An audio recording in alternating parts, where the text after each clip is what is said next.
Wow, Arsenal ကတော့ Bayern Munich အသင်းကို3ဂိုးတကိုးနဲ့အနိုင်ယူပြီးတော့အလုပ်ပြီးမြောက်သွားခဲ့ပြန်ပါပြီ Bayern Munich ဆိုတာလေကျွန်တော်တို့ဒီရာသီတစ်ချောင်းလုံးချန်ပီယံဆုအတွက်ရေပန်းအစားအဆုံးအသင်းတွေကတသင်းလို့ပြောနေခဲ့တဲ့အသင်းပါအခုလက်ရှိအချိန်ကမ္ဘာဘောလုံးလောကရဲ့အကောင်းဆုံးအသင်းတွေကတသင်းနဲ့ဖြစ်နိုင်ပါလေဒါကြောင့်မို့ဒီလိုအသင်းတွေနဲ့ရှင်ပြိုင်ပြီးအနိုင်ရဖို့ပြီးတော့ယုံကြည်နိုင်လောက်တဲ့အနိုင်ရလက်မျိုးရဖို့ဆိုတာတရားရည်ရိုးရိုးလေးနဲ့အမခမ်းမယ်နော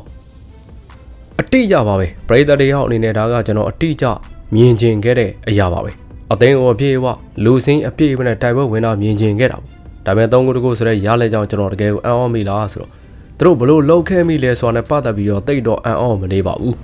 ဘာလို့လဲဆိုတော့ဒါကတနည်းအားဖြင့်မျှော်လင့်ထားပြီးသားဖြစ်တယ်လို့သူတို့ဘိုင်မနီအသင်းကိုဘလို့အနိုင်ယူနိုင်မလဲဆိုတာကိုလည်းကျွန်တော်မျှော်လင့်ထားခဲ့လို့ပါပဲသူတို့လုံးတင်လုံးထိုက်တာကိုအတိအကျလုပ်ခဲ့ကြပါတယ် BRB ခံရတာတွေကိုရှောင်ချတယ်တခါလေလောင်းဘောတွေအဝေးဘောတွေကစားတယ်ဒမ်မနက်စစ်ကစားတယ်ပြီးတော့နေရရဲ့အဆုံးမှာအဲ့ဒါအလုံးဖြစ်ခဲ့တာပေါ့ဗျာပြီးတော့ခင်ဗျားသိပါလေသူ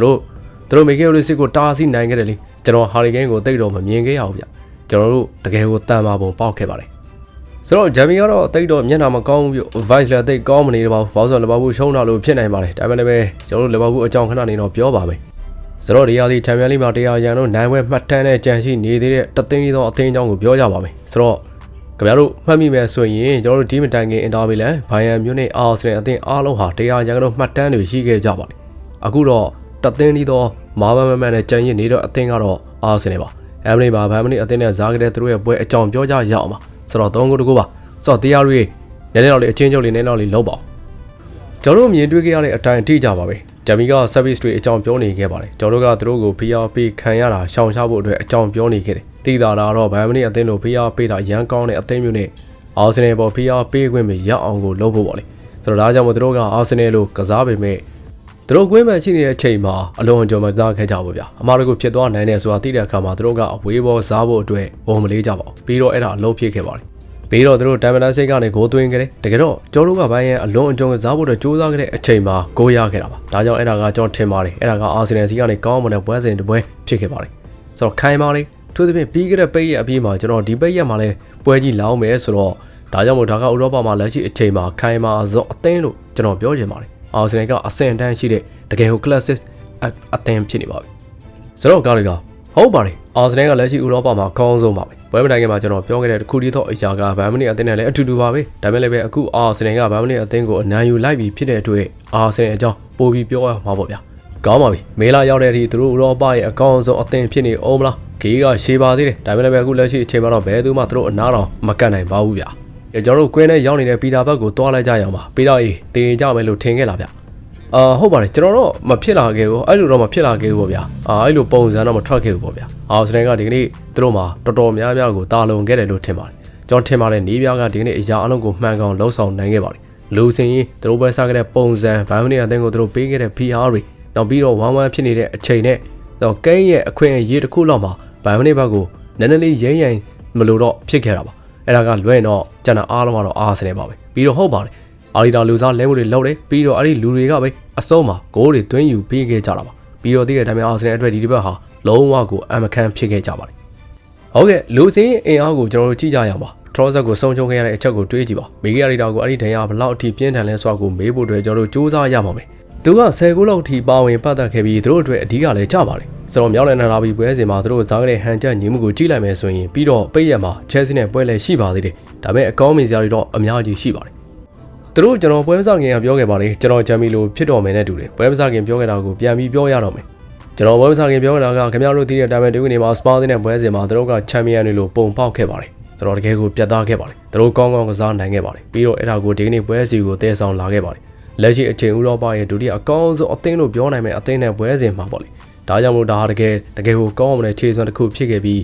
းအမေရိကဝန်းကျင်အငွေအသက်တွေကလည်းတကယ်ကိုပြောင်းမြောက်ခဲ့ပါတယ်ဒါကြောင့်မို့ဒါတကယ်ကိုအမခန့်နဲ့ညတဲ့ညပါအမေရိရဲ့အငွေသက်အကြောင်းပြောလိုက်လို့ဝမ်းသာပါတယ်ဘာလို့ဆိုတော့စာပိုင်းမှာ Harry Kane အကြောင်းသူဒီမှာဂိုးသွင်းရတာဘယ်လောက်ထိကြိုက်လဲဆိုတဲ့အကြောင်းပြောခဲ့တယ်လေဆိုတော့ဒီမှာတီဆိုနေတဲ့တချင်းတန်အချုပ်ကိုလည်းကြားလိုက်မိသေးလားမသိဘူးဟာရီကိန်းကတကယ်ကိုရေစရာတော့ကောင်းပါတယ်ဗျာဘာလို့လဲဆိုတော့ဟာရီကိန်းကပွဲချင်းအများစုကိုကွင်းလည်မှာပဲကုံဆုံးသွားခဲ့လို့ပါသူကတကယ်တမ်းအဲ့ဒီကန်နေရာမှာဇားနေခဲ့တာပါပြီးတော့တိကျတဲ့အတိုင်းပဲဗျာဘာလို့အဲ့လိုဖြစ်လဲတော့ကျွန်တော်လည်းမသိဘူးဒါပေမဲ့ဟုတ်ပါတယ်အဲ့ဒါကသူတကယ်လုံးဆောင်နိုင်တဲ့အရာကိုနည်းနည်းလေးယော့သွားစေပါလေဟုတ်ပါတယ်ဆိုတာကအာဆင်နယ်ပရိသတ်တွေဟာရီကိန်းကိုတကယ်ကိုမကြိုက်ကြပါဘူး မဟုတ်ဗျသူပဲရောက်နေလဲဆိုပြီးတော့မေးတဲ့ချင်းတန်အချို့ရှိခဲ့ပါတယ်ပြီးတော့နောက်ဆုံးအနေနဲ့အိမ်ကဒီပရိသတ်တွေကိုဒီမှာဘာလို့ရလဲဆိုတဲ့အရာသာလေးပေးခြင်းတော့ပါဆိုတော့ကုမ္ပဏီမှာအမြဲဆုံးစံချိန်တွေရှိတယ်ဆိုတော့ကိုတော့ကျွန်တော်တို့သိပါတယ်ဆိုတော့သူတို့ဒီပွဲကိုရှုံပွဲမရှိမတန်နဲ့ရောက်လာကြတယ်ဒါပေမဲ့သူတို့ထွက်ခွာသွားတဲ့အချိန်မှာသီးသာဒေါသထွက်ပြီးတော့ဒေါသပေါက်ကွဲနေတာကိုကျွန်တော်တို့တွေ့ခဲ့ရတယ်လေဟုတ်ကဲ့ဒီနေ့ကျွန်တော်တို့ကင်မရာကိုလှည့်ပြဖို့အတွက်မရခဲ့ပါဘူးဒါပေမဲ့စာသားအတိုင်းပြောရမယ်ဆိုတော့ကျွန်တော်တို့ရှိနေတဲ့နေရာရဟိုးပဲချမ်းကသူတို့ဝလက်ခံဧည့်သည်ဝလက်ခံလည်းဝင်ပေါက်ပါပဲဆိုတော့သူကဒီကိုပထမဆုံးရောက်လာတဲ့သူပါပြီးတော့သူအရန်ဒေါသကိုထွက်နေပါတယ်ဆိုတော့ကျွန်တော်သူ့ကိုအဲ့လိုပုံစံမျိုးတစ်ခါမှတော့မမြင်ဘူးပေါ့ကျွန်တော်နားလည်းပေးလို့ရပါတယ်ဘာလို့ဆိုတော့နေရရဲ့အစောမှာတည်းတံမြာပထမဂိုးကိုဖောင်းလုပ်တာမဟုတ်လား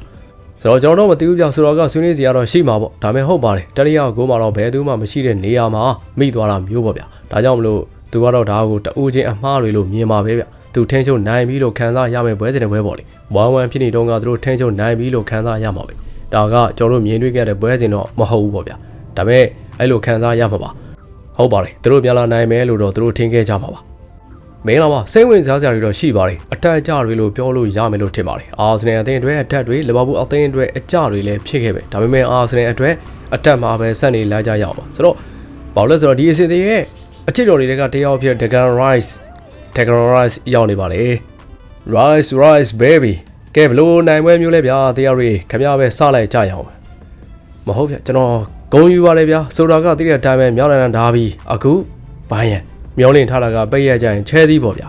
ချဲသီးတွေကိုအရန်ကိုမြန်ကြီးမသွားလိုက်ကြပါစို့နဲ့ဘာလို့လဲဆိုတော့ဒါပဲပထမဆုံးရေးကြည့်တာကတော့ဗျာပထမဆုံးအနေနဲ့ကျွန်တော်အစီအစဉ်ပလန်အကြောင်းလေးပြောချင်တယ်ဗျာခင်ဗျားတို့သိတာတရားစွာပဲဘိုင်ယန်ကလာပြီးတော့ဖိအားပေးမယ်ဆိုတာကိုသိထားပြီးတော့အလုပ်လုပ်ခဲ့တာလားဘာလို့လဲဆိုတော့သူတို့နဲ့ကစားရင်ပဲဖြစ်ဖြစ်အခြားအသင်းနဲ့ပဲကစားရင်ပဲဖြစ်ဖြစ်ခင်ဗျားတို့စောစောစီးစီးအဖမ်းခံရတာကစားတာများသွားတာမျိုးတွေကလေဘလောက်ထိမြန်မြန်ဆန်ဆန်ရှောင်ရှားနိုင်ကြလဲဆိုတာကိုကျွန်တော်မြင်တွေ့နေရလို့ပါဟုတ်ကဲ့ကျွန်တော်ထင်ပါတယ်လွန်ခဲ့တဲ့2ရက်3ရက်မြောက်နန္ဒဒါဘီပွဲစဉ်ပြီးကြတဲ့ကနေပြကဘိုင်းရဲ့အကြောင်းနဲ့သူတို့ဘလို့ကစားမလဲဆိုတာကိုကျွန်တော်တို့ကိုချက်ချင်းပြသခဲ့ပါတယ်သူတို့ကကွင်းအနှံ့မှာလူချင်းကစားမယ်ဆိုတာကိုကျွန်တော်တို့သိပါတယ်ပြီးတော့သူတို့ကဒီရာဒီကျွန်တော်တို့ကစားခဲ့တဲ့များထဲမှာခက်ခဲဆုံးပြိုင်မဲ့ဖြစ်ကောင်းဖြစ်နိုင်ပါတယ်နေပြကဒီညမှာဆက်သွယ်ပြောဆိုမှုနဲ့အရေးပါပုံကိုပြောခဲ့ပါတယ်ဘာလို့ဆိုတော့သူတို့ရွေလျားပုံတွေသူတို့တောင်ပန်ဇာမတွေအတွင်းထဲကိုဝင်လာပုံတွေပြီးတော့ဟာရီကိန်းကအရန်ကိုနန်းနန်း deep စင်းကစားပုံတွေပြီးတော့နောက်ခံလူတွေကခင်ဗျားနောက်ကိုနေရာတိုင်းမှာလိုက်ပါပုံတွေတိရတဲ့တမ်းပြဒါကခင်ဗျားကိုအမြဲတမ်းစဉ်းစားစေမဲ့ပွဲစဉ်တွေပွဲလီဒါကြောင့်မလို့ဘောလုံးရှိမရှိကျွန်တော်တို့ကတော့ဘာလို့ရအောင်လဲဆိုတော့ကိုတိကျသိခဲ့ပါတယ်ပြီးတော့ပထမပိုင်းကတကယ်ကိုခက်ခဲခဲ့ပါတယ်ဒါပေမဲ့ကျွန်တော်ထင်ပါတယ်ဒုတိယပိုင်းပွဲကြာလာတာနဲ့အမျှကျွန်တော်တို့ရဲ့အရေးအသွေးတွေပေါ်လာပြီးကျွန်တော်တို့နိုင်ပွဲနဲ့အပြည့်အဝထိုက်တန်ခဲ့တယ်လို့ထင်ပါတယ်ဒုတိယပိုင်းမှာသူတို့ကန်သွင်းခွင့်တစ်ချိန်တော့မရခဲ့ဘူးလို့ကျွန်တော်ထင်တယ်ပြီးတော့ကျွန်တော်တို့ကမပြတ်တမ်းချိန်ချောင်းနေခဲ့တာလေဒါကြောင့်မလို့ဟုတ်ကဲ့ဒါကကြီးမားတဲ့ပွဲစဉ်တွေပွဲပါဒါပေမဲ့နီးပြောက်ကိုတော့ချီးကျူးရပါမယ်ဘာလို့ဆိုတော့သူကကျွန်တော်တို့ကိုနေပြွားတွေချမှတ်ပေးခဲ့ပြီးတော့ဒီညဘာလို့ရမလဲဆိုတော့ကျွန်တော်တို့အတိအကျသိနေခဲ့လို့လေဒါကလည်းအဲ့ဒီနိုင်ပွဲရဲ့နောက်ဆက်တွဲအနေနဲ့ကျွန်တော်တို့ကအာဆင်နယ်ကိုလက်ရှိအချိန်မှာဥရောပရဲ့အကောင်းဆုံးအသင်းလို့ခေါ်လိုက်ပါပြီဆိုတော့ပြီးတော့ခင်ဗျားနဲ့စကားပြောနေရင်းနဲ့ကျွန်တော်ခင်ဗျားကိုဥရောပရဲ့အကောင်းဆုံးကွင်းလယ်လူတွေကတယောက်အကောင်းဆုံးမဟုတ်ရင်တော့မှပေါ့ဗျာအဖြစ်ကျွန်တော်တတ်မှတ်လိုက်ပါတယ်လက်ရှိအချိန်ကြီးပေါ့ဗျာအခုဒီညတရားလေးကိုပဲတွေးနေတာမဟုတ်ပါဘူးပေးရက်ကိုတွေးနေတာပါပြီးတော့ခင်ဗျားတို့ Chelsea အသင်းနဲ့တွေးရတော့မယ်ကန်စီတို့ရှိတယ်ဗျာပြီးတော့တရားစီလို့ Rice နဲ့ကန်စီတို့အကြောင်းပြောဆိုမှုတွေအများကြီးရှိတယ်ဆိုတော့ခင်ဗျားကောင်းကောင်းလည်းသိမှာပါလာဝဲနေ့နိုင်ငံတွေမှာခင်ဗျားတို့နှစ်ယောက်ကြားကတိုက်ပွဲက Ryan Gate နဲ့ Patrick Vieira တို့ရဲ့တိုက်ပွဲဟောင်းတွေကိုနည်းနည်းတော့ပြန်ပြီးအမှတ်ရစေနိုင်မလားဗျကောင်းပါပြီကျွန်တော်တို့မသိပါဘူးကျွန်တော်တို့ကြည့်ရမှာပေါ့ဗျာပထမဆုံးအနေနဲ့အရေးကြီးဆုံးကတော့ first and foremost အနေနဲ့ကျွန်တော် Moyes ကိုလေးစားမှုအများကြီးရှိပါတယ်ဆိုတော့ကျွန်တော် West Ham မှာရှိနေကြတဲ့က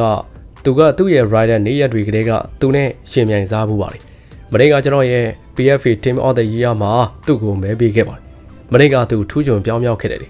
တကယ်ကိုထူးချွန်ပြောင်းမြောက်ခဲ့တယ်လို့ကျွန်တော်ထင်ပါတယ်ဆိုတော့ပြီးတော့ဒီနေ့မှလည်းသူမယုံနိုင်စရာကောင်းလောက်အောင်ကိုစတင်နိုင်ခဲ့ပါတယ်ပြီးတော့ဟုတ်ကဲ့ကျွန်တော်တို့ကြားမှာနှမ်းရှင်မှုတွေအများကြီးရှိနေပါလေဒါပေမဲ့ကျွန်တော်တို့ကမတူညီတဲ့နေရာတွေမှာကစားနေကြတာပါသူကပြေးသွားတဲ့နံပါတ်6နေရာဖြစ်ပြီးကျွန်တော်ကတော့ box to box နံပါတ်8နေရာပုံစံမျိုးပေါ့လေဒါကြောင့်မလို့တနင်္ဂနွေနေ့ပွဲကတော့တကယ်ကိုစိတ်ဝင်စားစရာပွဲစဉ်တွေပဲဖြစ်လာပါလိမ့်မယ်ဒါပေမဲ့အရေးကြီးဆုံးအရာတော့ Ryan Patrick တို့လောက်ခဲ့တဲ့လိုမျိုးဇာမတယောက်အနေနဲ့ကျွန်တော်သူ့ကိုလေးစားမှုအများကြီးရှိတယ်ဆိုတာပါပဲပြီးတော့ဟုတ်ကဲ့ဒါကကျွန်တော်တို့ကြားမှာစိတ်လှုပ်ရှားစရာတိုက်ပွဲတစ်ခုပါပြီးတော့အဲ့ဒါတွေကျွန်တော်တေးကြပေါ့အစင်သက်ဖြစ်နေမှာပါ ကျွန်တော်ပြောခဲ့တာတော့နံပါတ်6အနေနဲ့ခင်ဗျားကတကယ်ကိုထူးရှုံနေတကယ်ကို fantasy ဖြစ်တယ်ဒါပေမဲ့နံပါတ်8နဲ့အနေဆိုရင်ခင်ဗျားကလုံးဝအကုန်ဖြစ်လာနိုင်တယ်